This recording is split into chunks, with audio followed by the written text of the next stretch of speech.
about the word entanglement I said during my presentation. So, as I said, so Adam's response was entanglement might have been used by philosophers in a different way than physicists use. However, still, I think it should be clarified because we are doing trying to interaction between theologians and scientists, and I think defining terms are a very important task for this interaction work. So in that sense, entanglement to the physicist, I think there is no way to interpret in a different way from the quantum entanglement that I mentioned. So in that sense, I think we need to be quite clear when we define the terms, and we have to check if the people outside our area understand the same as we understand. No, I mean, I think you're right, and I think I think it points to an important wider piece in the field in terms of how theology and science gets pitched going forward in terms of research, right? Entanglement, I think, is a really great example of a word that can sort of just be used metaphorically without the clarity that it implies in quantum mechanics, and it leads to a series of problems, particularly for those of us, I will include myself here, who are maybe a little spotty on their quantum mechanics at times, right? And so, to me, this is sort of one of the best examples of why analytical clarity is so important in theology and science work. To my mind, the best sorts of critiques that we can offer to one another are these places where we try to mirror a level of precision in discourse that allows us to speak cogently with one another, to avoid a sort of set of misunderstandings around terms. Can I add to that? Good response. One of our former students, Kirk Vector McNally, after completing his PhD here in theology and science, wrote a marvelous book, The God Entangled World, and he used quantum entanglement as his metaphor. And he showed how it differs from emergence and supervenience. Those are the usual terms we use in theology and science. We all know those terms and enjoy them and can celebrate them. But entanglement isn't that. And as Hung Jo says, quantum mechanics is just so different from our intuition and classical mechanics and ordinary language that it's really important to know that difference. And I recommend his book. It's very readable, and it's just a brilliant analysis from my point of view, really unusual and very helpful. And he applies it to the God-world relation. So it's just a fantastic resource. I recommend Kirk Vector McNally's book and his argument. Jamie, you want to add more to your comments or push it further back?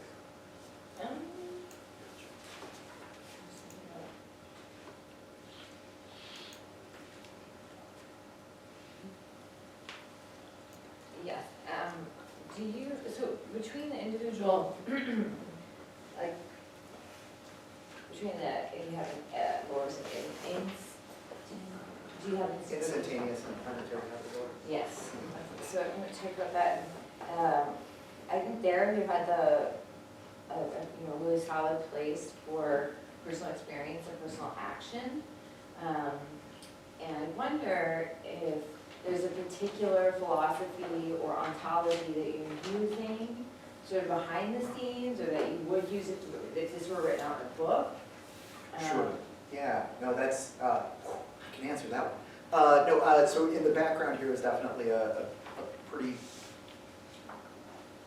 long-standing reading of using phenomenology of the body, right? So deep at the back of this work is a phenomenology that's constructed out of Maurice Merleau-Ponty's work, along with Jean-Luc Marion. When I get going with this a little bit more, I've also started to use a little bit of Sarah Ahmed's work. For me, they are operational categories in terms of how I'm describing what's going on. So when I look towards, here, and I talk about an instantaneous planetarity and an instantaneous vision at the end of modern day, to sort of draw a parallel there. When I do that work and imagining what it looks like to relate that instantaneous and planetary visions of the modern day, the way in which I would talk about doing that is through a phenomenological lens. That was a nice theory. Let me see if I can give you an example. Okay. So when I make that move, I argue from three moods that are often used in phenomenology: presence, play, and presence, wonder, and play. And so I'll sort of, where this came from was playing ball with my son, right? Who at the time was 5. And my son, bless his heart, is a wonderful scholar. But baseball might not be in his future. So, so we were working on it, and I threw the ball to him, and it kept going past him, and so he turned around to run and go get this ball every time it went past him. And we had this maple tree in our yard, and they had really shallow roots. And so as he's running, he like cartoonishly face plants over this maple root.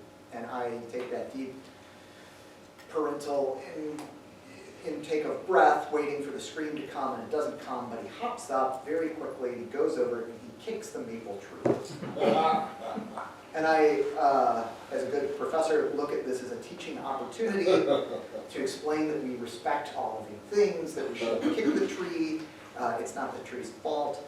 And he said, well, the tree tripped me. Well, no, the tree didn't trip you. Its roots were there. It wasn't like it jumped out.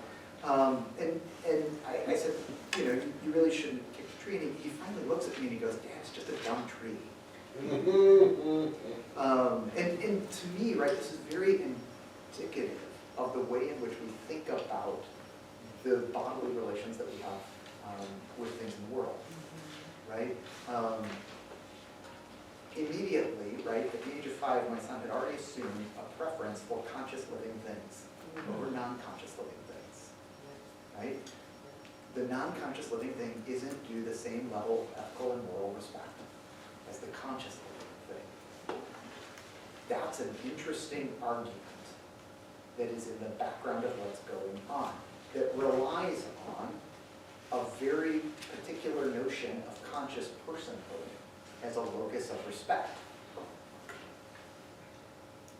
which I want to push against, right? And I think one way of pushing against that is to reframe the set of ontological relations. So in the background of me thinking about the Imago Dei, right, part of what I'm playing with is this idea that I'm trying to rethink these experiences that we have as moments of phenomenological encounter. That sometimes overlap in helpful ways, sometimes overlap in unhelpful ways. Sometimes we orient in the world very easily, sometimes we become very disoriented by these experiences. But looking at them together, I think provides the way that I would talk about what the individual experience of the Imago Dei is, while also saying the ontological significance of that experience isn't in those experiences per se. It's in this wider category of planetary. Right, so would I be accurate as to say, I'm hearing the question as how would you connect this to this? So I'm thinking of going smaller to bigger, right? How do you connect this to this in any kind of ontological framing or method? And what I'm hearing you say is that you're actually a step underneath that, kind of calling the whole presupposition for that sort of connection into, you're kind of calling that on the carpet, saying, I'm not really sure that this is. I'm not sure it's done the work that we wanted to do. There you go. So I'm with you. Okay, I got it. Yeah, I like the way that Ted framed his final question, so I'm gonna play off of that. Is that the cannibalism? Oh, no, that wasn't the cannibalism That was question. the- Okay. So, Just making sure, okay. although we can work that in. Yeah, good, all right. So, Ted's question was, do we go to Mars if there's no life? Yeah, I'm gonna give a couple twists on that then, okay. because I think this will help me zone in on a better understanding of your understanding of Imago Dei vocation. Okay. What if there's microbial life? If that's right, oh, okay, go, all right, okay. What if there's only microbial life on Mars, that is a separate biochemistry than Earth has? What if there's only stupid maple trees? And then what if there are Martians? The poor maple trees. Okay, so let's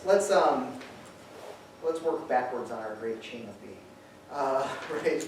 And assume, we're going to start with the Martians, right? I think if they are Martians, we're pretty well agreed to say we should leave that alone, right? It's due a space in which to develop its own relationship as a living species with its habitat. Okay, quick pushback on that then. How do you make that argument without dignity? Oh, no. I wouldn't make that argument with dignity. Okay, that can be a separate conversation. Okay, so let me come back to that. Right, stupid maple trees on Mars, I would still grant them space, we would do it.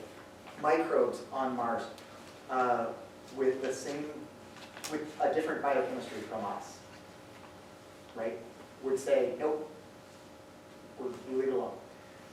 The interesting one to me is microbes with the same biochemistry we have, right? Because then the question of, is this cross-contamination or second biogenesis comes up. And so I'm going to say, let's wait, right? Let's figure that out first. If we put microbes there, then I come and say, go ahead and go. If those microbes ended up by a panspermia hypothesis there, and we can tell, right, as your example was a brilliant example of, right, in terms of being able to look at the, Well, assuming the peer review holds up. I was wondering if everybody's going to bring up that piece. I've been pressing the press to get this stuff out before something like that happens, so I got close. Right? But I think, if, assuming, that holds up, right, that becomes a really interesting case. I think my inclination is to say, no, we don't settle there, right? It has an independent relationship. It shouldn't be that. Now, why shouldn't that independent relationship be violated, right? If I'm not going to make an argument from the inherent dignity, right?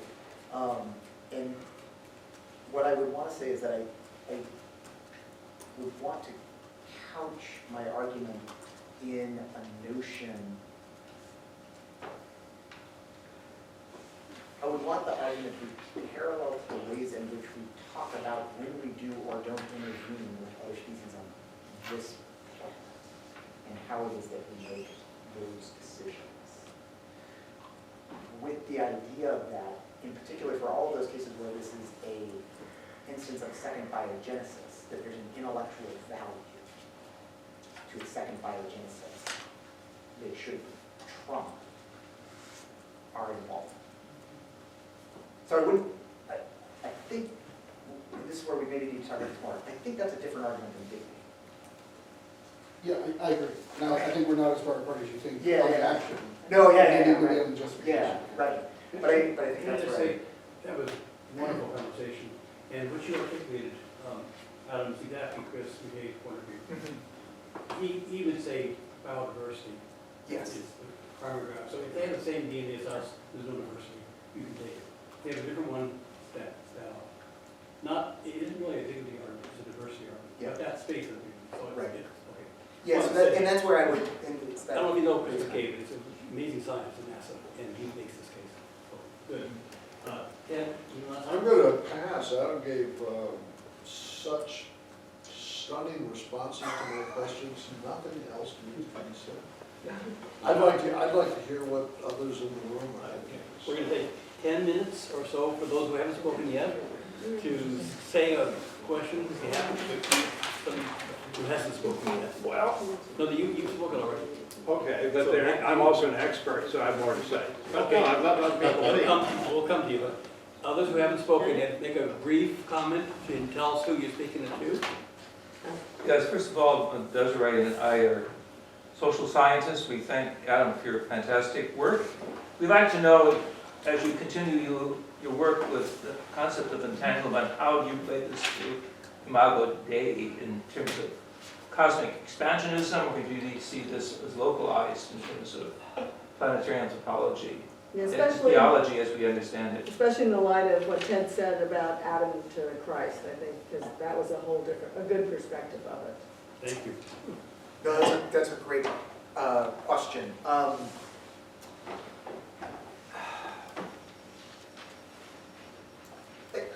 I do it in two ways. So, and I think implicitly this question, I think, often ends up having two parts. So the first part for me is to say, how do we talk about the Imago Dei if there are overlapping instances of species that exhibit this way of ordering things, a technobiology control system is what I call it, right? And they encounter each other, right? So that becomes one question. That moves us in the direction of the sort of ETI discussion, which I bracketed out at the beginning, but now it's fair game. I'm not sure if that's a real question. It is a real question, but I'm not sure if it's a question that we actually have to deal with, because it assumes that we would find another species within the time that our species is around, such that, right, we need to deal with that engagement. There is a part of me that feels like it's far more likely that those species don't overlap, and they may never know that each other existed. And that this becomes a way of framing and talking about evolution at a cosmic scale. So part of my resistance of going to a specifically Christ-centered Pauline notion of how it is that we define the Imago Dei is to imagine, can you apply the term in a context in which none of those structures that ground the symbol are present? The question of encounter between two groups that represent that is a really different one. And I would have to think about it more, frankly. I mean, I sort of intentionally bracketed it out because I didn't have a good answer. But I think it's, to my mind, one of the most interesting questions in light of the ethics around METI, where it's not just searching for extraterrestrial intelligence, but we're actually broadcasting that we're here, and who gets to decide when or how we should do that. That, to me, is the place where that question becomes very live and very important. As a theologian, I sort of venture into it very tentatively. I would much rather my ethics colleagues sort of help think through the best terms to frame that debate around. In principle, I'm not sure from the argument that I made that I could make any reason to say why we shouldn't do METI, which is makes me uncomfortable with it. If that's the sort of consequence of where the argument goes. So, I mean, I think that's sort of addressing the pieces of what you're asking in a way that may not be particularly satisfying. Thank you. Thank you. Yeah. Others who haven't spoken yet? Yeah.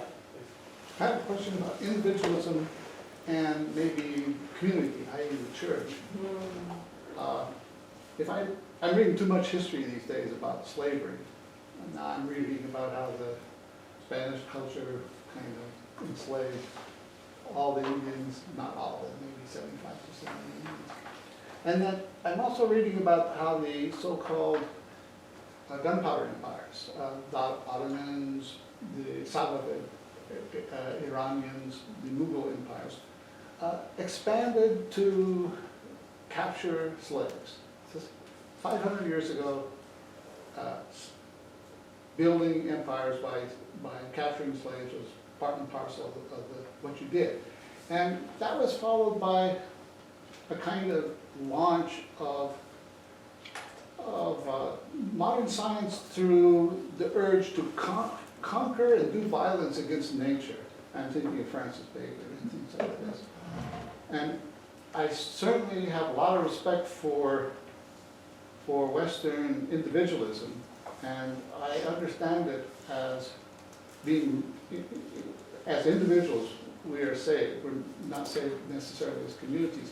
So what I want to understand, and this is a question for both Adam and Peter, is how we understand this relationship between individuals who need to be saved and community. Right now, the world is facing several crises, not just one, and it's probably going to take all of us coming together. So how do we disentangle or entangle these two concepts. Okay, thank you. You want to go first, Ted, or you want me Well, just quickly, the basic symbols of salvation in the New Testament, such as the kingdom of God, is a communal symbol. And new creation, which is sort of related to that. Kingdom of God is a political symbol. New creation has to do with biology and our. These symbols suggest that God's redemption is for the whole creation. And your and my resurrection, which is an important part of that, is coextensive with the redemption of the creation. So even though there's an intense individualism, I think, in the Christian message, it's not individualism divorced from the rest of creation. I have to think it applies to the whole cosmos, not just our planet, but maybe that only partially gets at what you're after. Yeah, no, I agree, right? So eschatologically, I would frame it the same way. In terms of the question of individual and the individual and the community in terms of decision-making and the problems that we currently face, I guess I'm just a little pessimistic about how well liberal individualism equips us to address them. And there aren't a lot of alternatives out there to the notion of liberal individualism. And so part of what I was after, I don't think it's a stated aim of the work and writing that I've been doing, right? But part of what I'm after is trying to figure out, can you think of a way around that? A way of describing action that isn't rooted entirely in the notion of political agency that's wrapped up in that concept.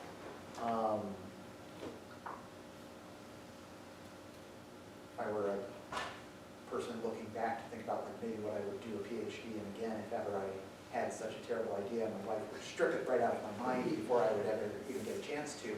But that would be the question that I would want to ask.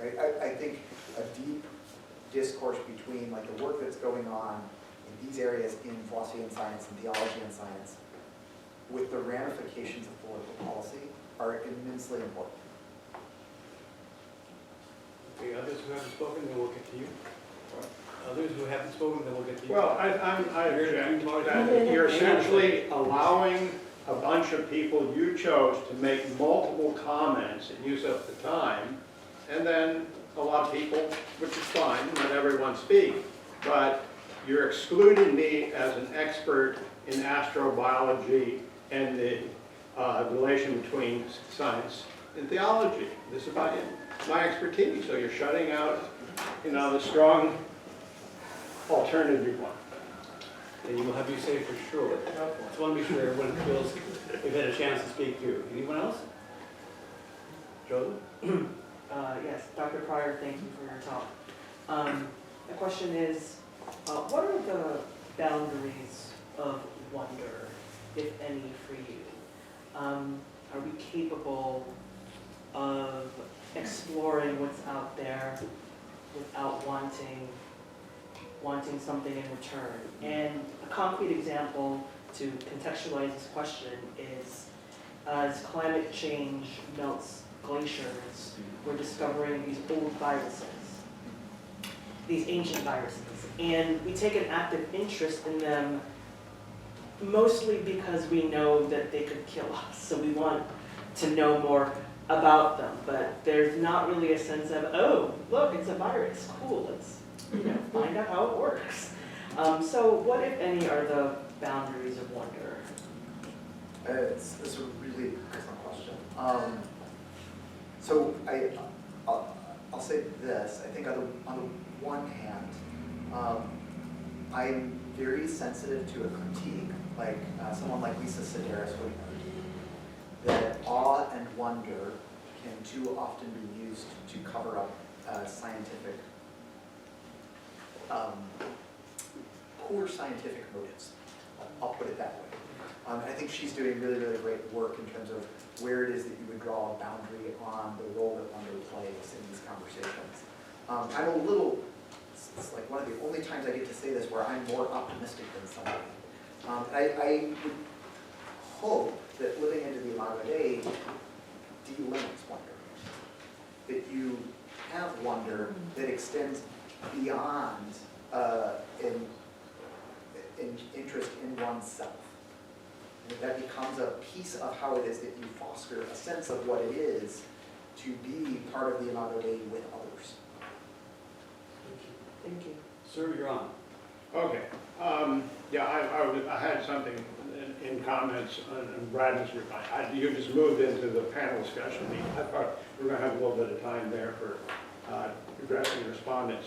I was glad you brought up the thing about the Pharaoh, what was it, the protein? Oh, hemoglobin, yeah.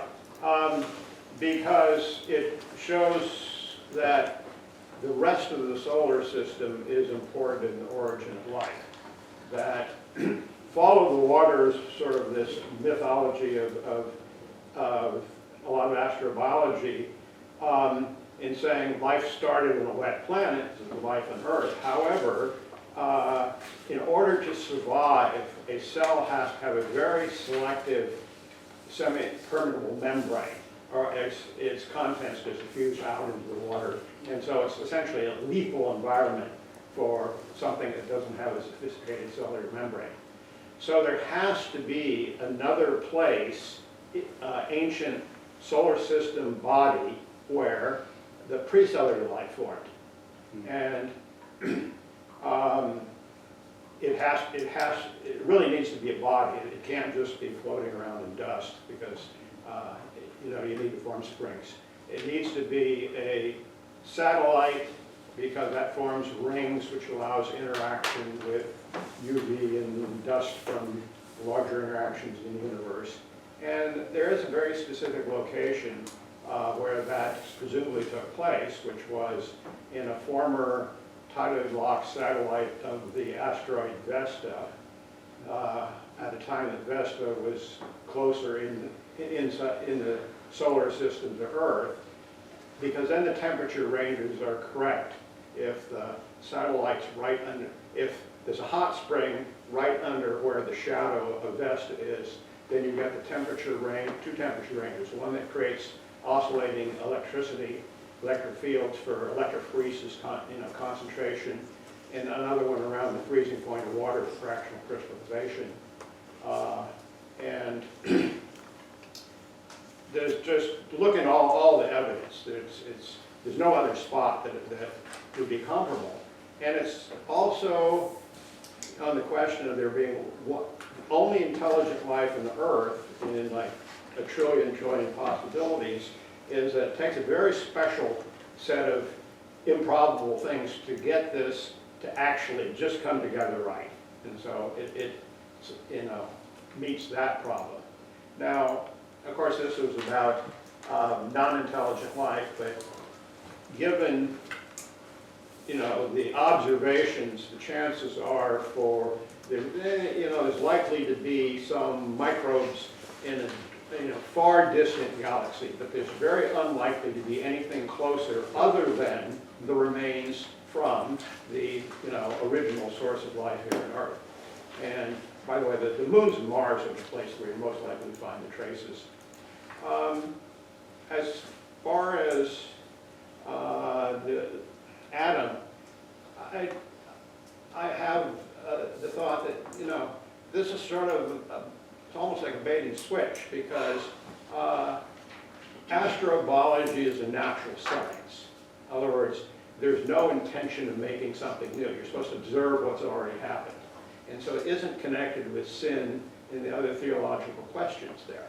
I mean, the only way there's a moral hazard, I suppose, because it increases the ability to biowarfare, but that's true of any type of knowledge. And so that was my general comment. I didn't comment earlier, because it sort of negates, a central point of what you're presenting. Well, so I respond two ways. One is that how one categorizes astrobiology is, I think, really interesting. might argue that depending on the type of astrobiology that's being pursued, it could be categorized as a science unto itself, an interdisciplinary endeavor, a multidisciplinary endeavor, a transdisciplinary endeavor, and it doesn't have the sort of cohesive identity that we would talk about in terms of philosophy of education to say that it's just a science. So that's the first piece. The second piece, though, that I would sort of stress is to say,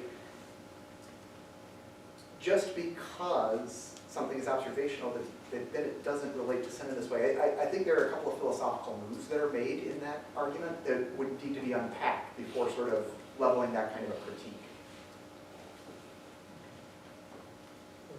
I don't know, to me, it's very well defined. There are institutes, there's grants, it's just an established science, it's defined by the people who do that science, and they pretty well clearly define it's about naturally occurring biology off the surface of the Earth, plus the extremophile biology on the Earth that would allow one to interpret extreme environments off the Earth. And just look at the grants, that's what it is, it's well defined. In 1953, I think, Harold Urey and Stanley Miller conducted an experiment, and they exposed methane and ammonia and nitrogen and all these gases, and some organic molecules were formed. Also Cyril Ponem-Paruma, I think, at the University of Maryland. He was also fascinated with the origin of life. And then recently on KQED we had 5 episodes of the inner planets, the asteroid belt and the outer planets. Of course Pluto has been,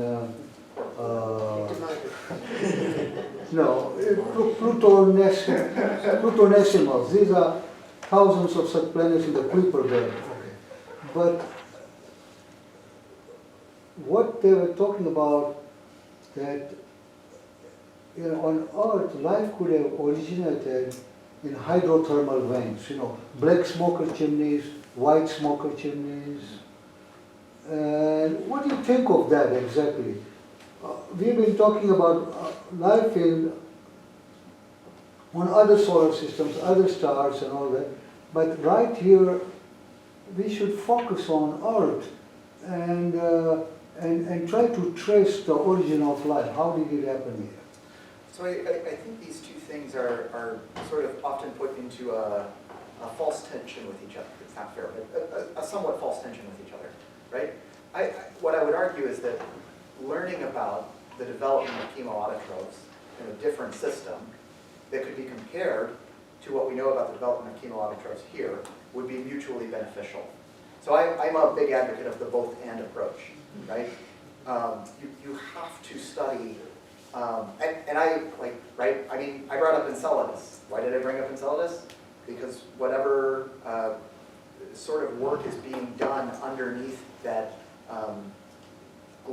that planetary ocean, right, probably looks a lot like a black smoker. Most of the research that's being done in terms of how it is that you do that comparison are relying on the work that's being done here by folks thinking about the serpentization of chondritic rocks. So for me, this is always a both-and question. Looking out astrobiologically should help us think about and frame the questions that we're asking here as well, every time. If they're not doing that, then I think it's actually a really big problem. How that gets presented to the wider public, I think, is a really interesting question, though. Not sort of the focus of what I wanted to talk about today, but I think there are a lot of issues that need to be unpacked about how it is that we communicate which questions get asked and why to wider publics. And I also want to find this 5-part series on KQED. It's clearly not shown in Kansas Center. Man. Any final comments before we get out of this last stage? Final comments? Why don't you give us any final comments you might have? Sure. No. So thank you so much, and I'm appreciative of you being here. For all the respondents, thank you for reading so closely, so seriously. It is a rare joy to get to have that much deep conversation and an appreciation for what people take your work seriously. It's what we intend to do by participating in the academy, and when it actually happens, it's a lot of fun. So I'm deeply grateful to Bob also for giving me the opportunity to come. It's a wonderful privilege and a true honor. Thank you, Adam.